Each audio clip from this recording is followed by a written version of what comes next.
नमस्कार मित्रांनो, माझं नाव श्याम. मी 35 वर्षांचा मजुरी काम करणारा एक गरीब तरुण. एक दिवशी मी एका दुकानावरती हमाली काम करण्यासाठी गेलो होतो. हे माझं रोजचंच काम होतं.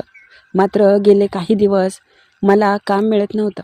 शेवटी आमच्या गावातल्या एका दुकान मालकिनीच्याकडे मी दुकानाला गेलो. तिला माझी काम करण्याची पद्धत खूपच आवडली. हळूहळू तिचं आणि माझी चांगली ओळख झाली आणि आमच्यात चांगलं नातं झालं. त्यावेळेस एक दिवशी रात्री मी घरी झोपलो होतो. खूप उशीर झाला होता आणि निम्म्या रातचा अचानक माझा मोबाईल वाजला. समोरून ती दुकानवाली होती.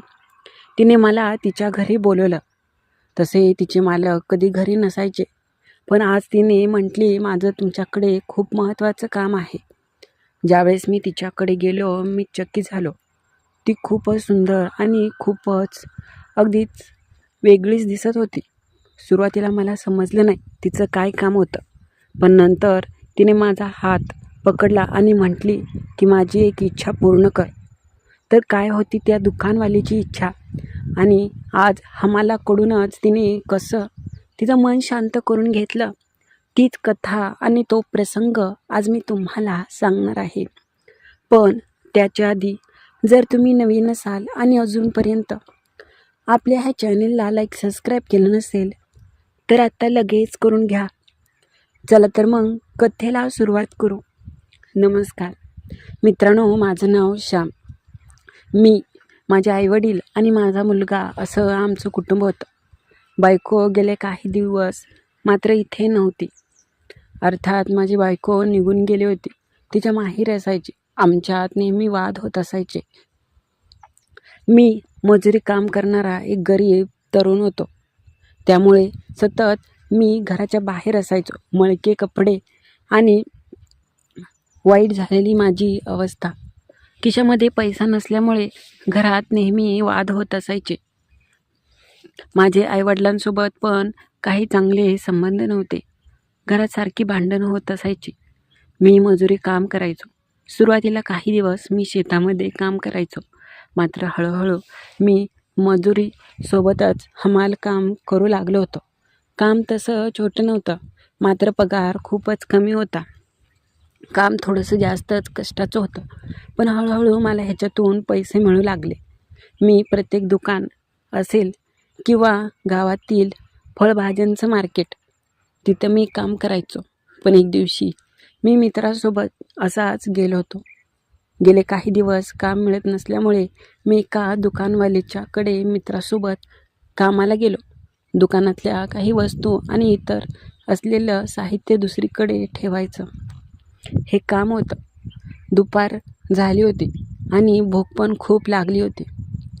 अशामध्ये मी त्या ठिकाणी कामाला गेलो आणि समोरून साधारणतः अगदीच जेमतेम माझ्याच वयाची एक सुंदर आणि गोरीपान असलेली बाई माझ्या समोर आली. त्या दुकानाची कदाचित ती मालकीण होती. ती व्यवस्थित सांगत होती. माझी नजर ती तिच्यावरून हटत नव्हती. मात्र मी तिला पाहून लाजलो. आमची थोडी नजरानजर झाली.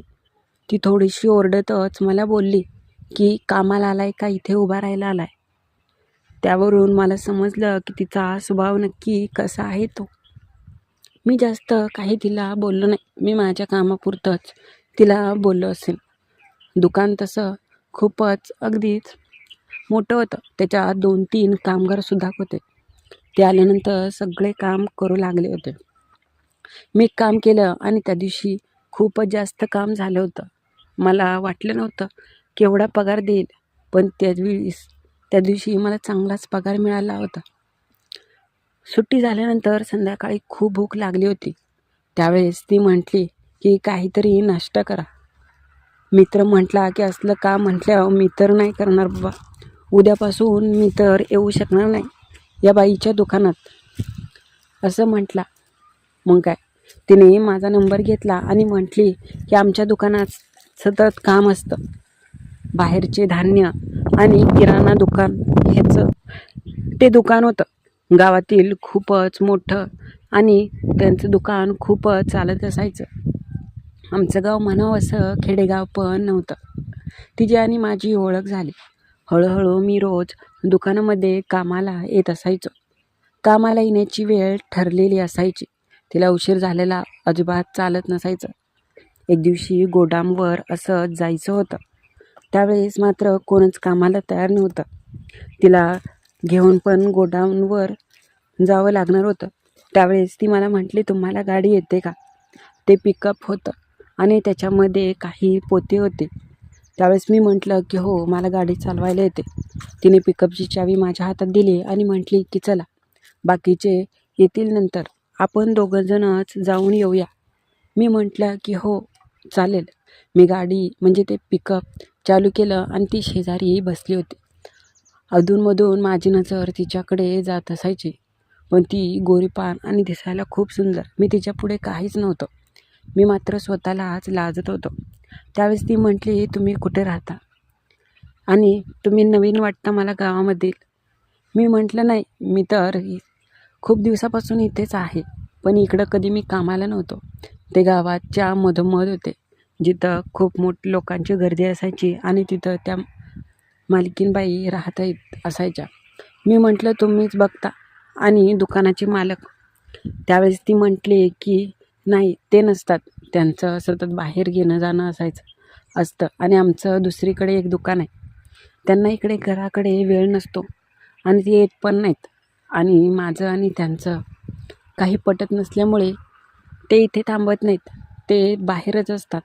मग इकडचं दुकान मी सगळं पाहते, असं ती मला म्हटली. मी म्हटलं की होय. त्यामुळे तिला पैशांची खूपच कमतरता नव्हती.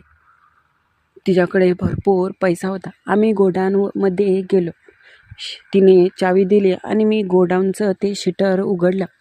शटर गेल्यानंतर पिकअपमधील असलेल्या सगळ्या वस्तू खाली उतरवायच्या होत्या. ती म्हटली, दुसरं कोणाला तरी पाहते. मी म्हटलं राहू द्या, माझी मी करेन. असलेल्या आतमधल्या थैल्या वगैरे मी काढून एकट्याने सगळं काम केलं. ती आश्चर्यचकित झाली आणि म्हटली की तुम्ही तर 2-3 लोकांचं काम एकट्याने केलं. खूपच ताकद आहे तुमच्यामध्ये.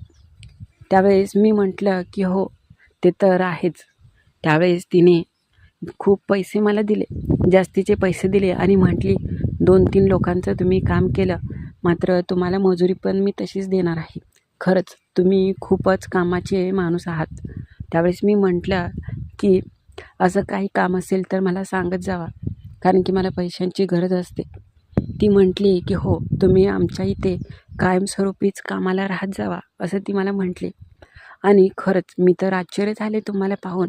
बाई गं, आजपर्यंत एवढं ताकदीचं काम कोणीच नाही केलं. तिला मी चांगलाच आवडलं होतं, हे मात्र मला आता समजत होतं, कारण की ती मला खूपच आता प्रेमाने बोलायची. गोडाऊनमध्ये आम्ही दोघंच होतो. मी काम झाल्यानंतर एका बाजूला बसलो होतो. खूपच दमलो होतो.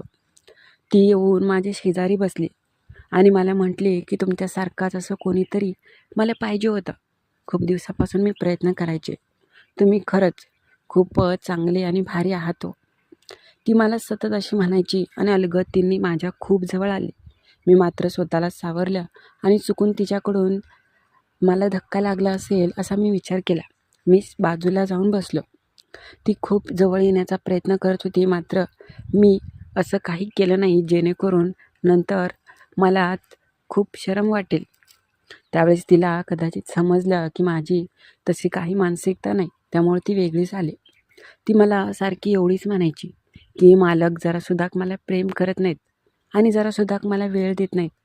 मला काहीच कमी नाही, घरामध्ये काहीच कमी भासत नाही, फक्त एका गोष्टीची कमतरता आहे. मी मात्र समजत असूनही न समजण्यागत करायचं. आम्हाला तिथेच अगदी दिवस मावळला. संध्याकाळी आम्ही गावातल्या दुकानाकडे येत होतो. त्यावेळेस ती माझ्या शेजारी बसली होती. ती म्हटली की तुम्ही घरी काय करता? बायको असेल तुम्हाला आणि बाहेर जाऊन देते का नाही? मी म्हटलं की नाही, बायको नांदत नाही, पण घरी स्वयंपाक पाणी करायला माझी आई आहे आणि एक मुलगा आहे, तो शाळेला असतो. हे ऐकून तिला आश्चर्य वाटलं. म्हणजे तुम्ही घरी निवांतच असता? मी म्हटलं की हो, तुम्हाला कधी जरी गरज लागली तर तुम्ही फोन करा कामासाठी, असं मी तिला सहज बोललो होतो. पण तिने मनात वेगळाच विचार आणला.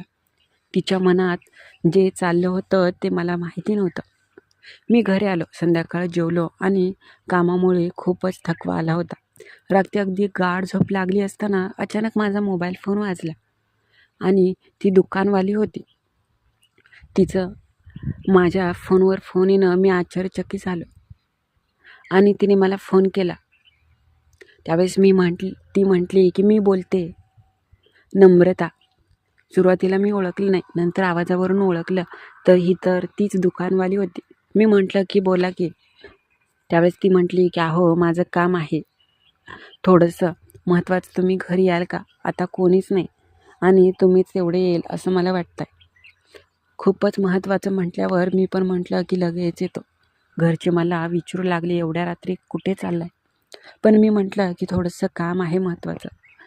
मी लगेच गाडी चालू केली आणि त्यांच्याकडे आलो. घाईमध्ये मी नुसता टी-शर्ट आणि माझ्या त्या बरमुड्यावर होतो. त्यावेळेस त्यांच्या मी पहिल्यांदाच घरी आलो होतो. आल्यानंतर तिने मला घरामध्ये घेतलं आणि दरवाजा बंद केला. मी म्हटलं काय काम आहे? ती म्हटली अहो बसा तरी. मोबाईलमध्ये बघितलं तर संध्याकाळचे 11:30 ते 11:45 होत आले होते. ती मला म्हटली की बघा माझं घर किती मोठं आहे, मी किती श्रीमंत आहे. मी म्हटलं की खूपच भारी आहे तुमचं घर, खूपच सुखाने राहत असाल.